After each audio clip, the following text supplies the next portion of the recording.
Thank you everyone for joining my presentation.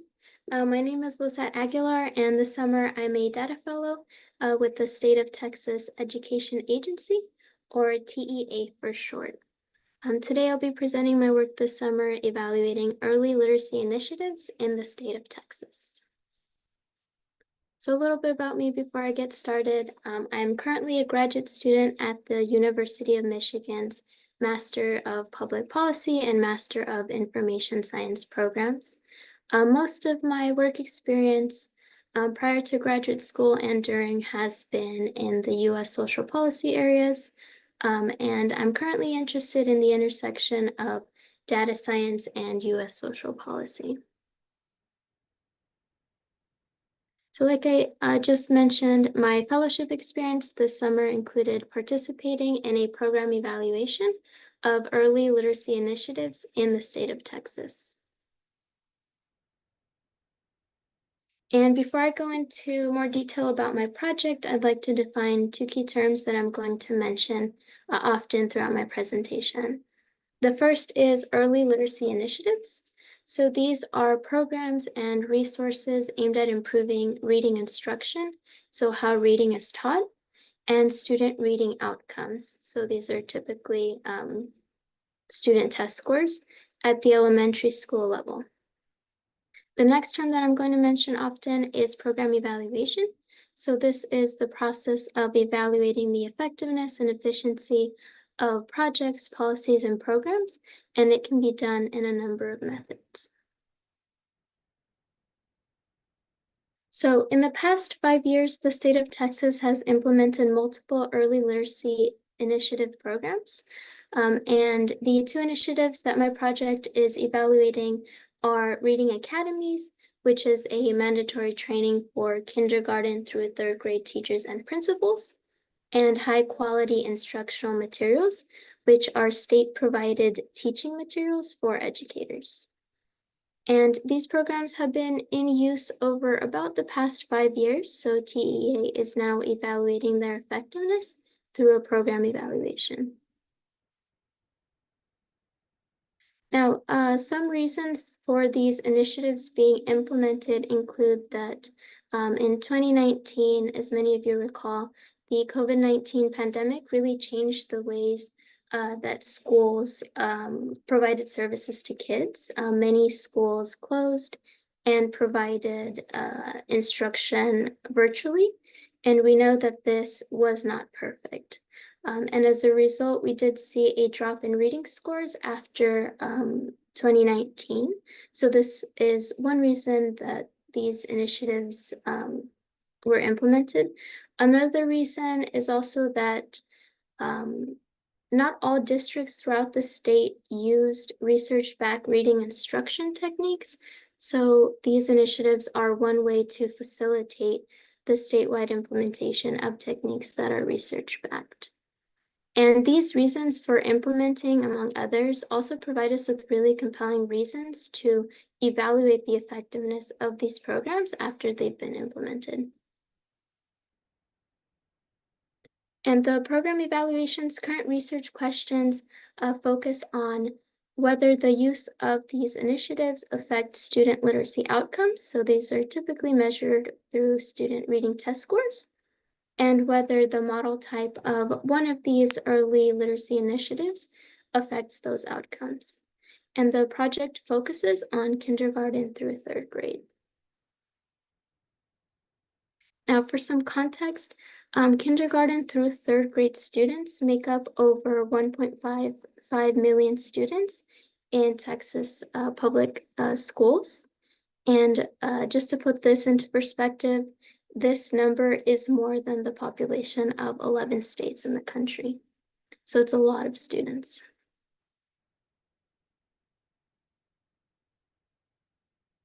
And with this project, I contributed to the early stages of the program evaluation in 3 ways. So those are going to be researching through thought partnering and gathering feedback, and with the early data matching and cleaning process.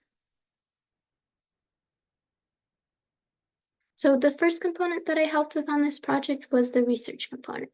So there were several aspects about the program evaluation that posed some challenges in the methodology refining stage. So this included that this is an observational study, that students can be exposed to multiple initiatives at once, and the nature of school data in that it is hierarchical. So this means that there's characteristics that can impact those student test scores at multiple levels. So you can think of this as there's characteristics at the student level that can impact their test scores, and you can kind of work your way up to assume the same thing about, say, the classroom level or the district level. So these are all things that we may want to control for. And taking these aspects about the project into consideration, there was a need to look into these statistical methods a little bit further. So particularly around matching methods and observational studies, around observational studies with multiple treatments, and then common practices for working with hierarchical data. And similarly, the team wanted to learn a little bit more about additional approaches that were being used for similar studies. So I contributed to the project at this stage by doing some research to fill in those gaps. I was tasked with finding published program evaluations and statistical papers that could help us navigate some of these questions that our project had. And I subsequently summarized my findings regarding the approaches available to us. And my research at this stage allowed us to refine our methodological approach for the project by way of us confirming that the two methods that we were considering were similar to what other evaluators were using. It also expanded the existing literature review that we had, so this can be used for both current reference and future reference. And my research overall added to the technical knowledge at TA that we can apply to future program evaluations. The next stage in this project that I contributed to was the gathering feedback stage. So at this stage in the project, the team had developed a proposed methodology and research questions. And the next step to refining those questions and that methodology was to get feedback from subject matter experts of those programs that we were evaluating. So we did this through a feedback session that we held in July. And for this session, I contributed to the presentation slide deck that we created for that feedback session. And I also summarized the main takeaways and the action items after we held the feedback session. And this process allowed us to collect really valuable suggestions and considerations from those experts that we may not have thought about previously.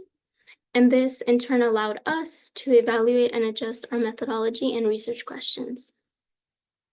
And this process overall is really important because it leads to an improvement of the agency's evaluation processes over time.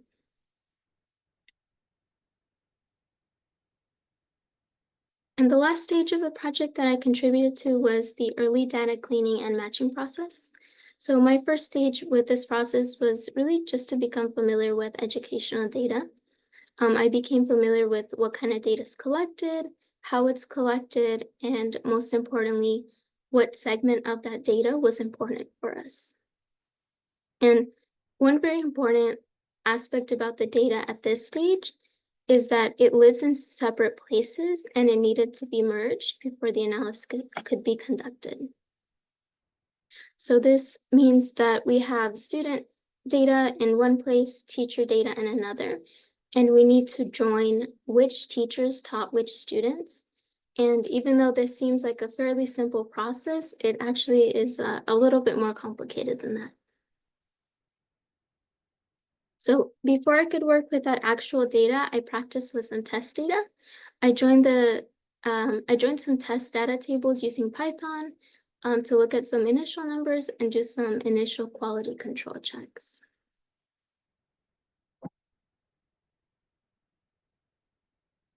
And after this, I did some initial planning on how to join the real data tables. by writing some SQL queries. I tested those queries in the early data cleaning stage, and these queries will be adjusted and used to obtain the final data set.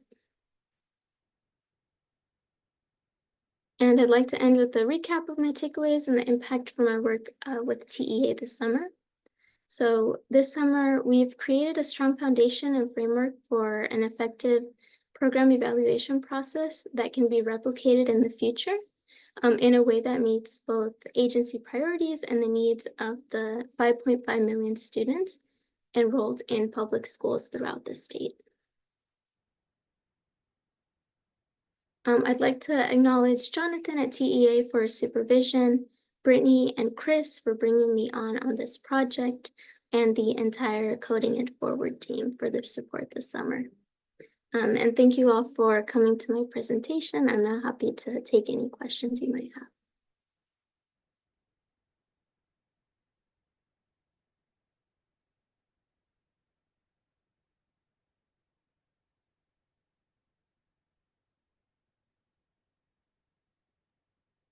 Hey, really good job with the presentation. Thank you.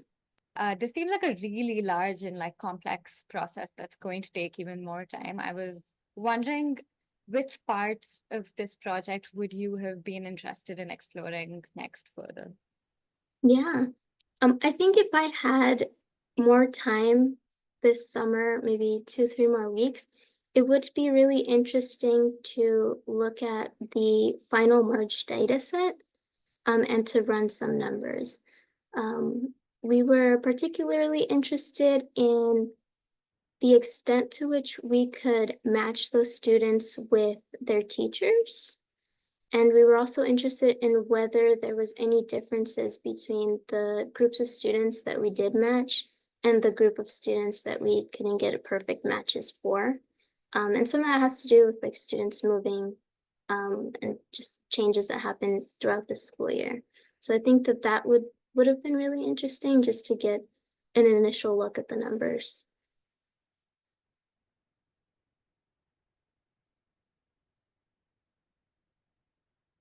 Hey, Lizette. Yeah, so I was pretty curious about what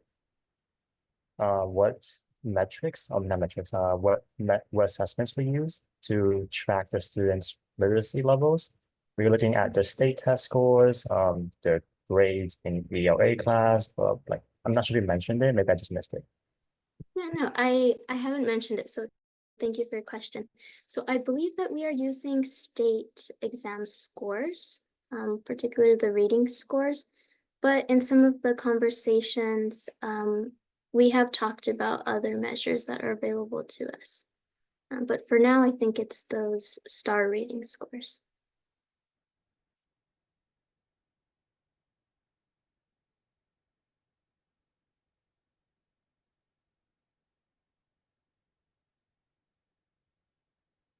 Any other questions? I'm also happy to go into a little bit more detail. I know we had 10 minutes, so I kind of covered things really quickly.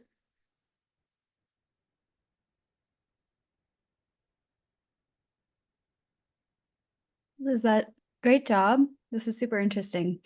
Yeah, I'm a little bit curious about the matching process. Not to get too into details, but yeah, I'm a little bit, maybe some more details about that would be really interesting. Yeah, happy to share. So my understanding is that not only does student and teacher data live in separate tables, but I believe that it's also split among 2 different databases. So we have some teacher data that needs to be merged. So some teacher, I think things, just characteristics that would need to be matched to the teacher before we can then match students to their teachers. So that's my understanding. Cool, thanks. Yeah, of course. Is there more information about this somewhere? Yes, I'm happy to share some links. Are you Awesome. interested about the eval itself or maybe some of the background? Both. Sounds great. I'll try to send you a message. Okay, thank you. Thank you, everyone.